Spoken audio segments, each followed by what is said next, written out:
Hey, good morning, Pastor Steve here.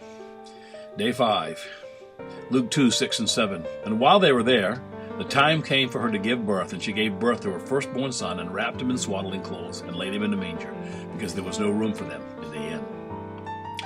So God can move the mighty Caesar to bring his prophecy of birth of Christ to pass. Could he have, made a reservation at the Holy Day Inn or something? He could have. He could have had Jesus born in a palace, but that wasn't God's best plan.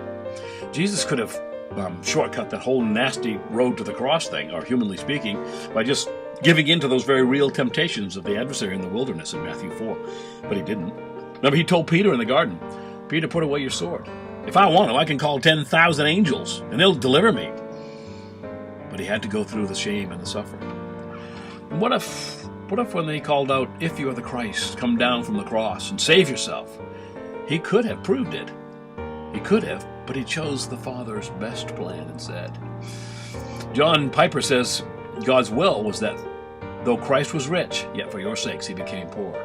See, there are no vacancy signs over all the motels in Bethlehem, or for your sake. For your sake he became poor. 2 Corinthians 8:9 says.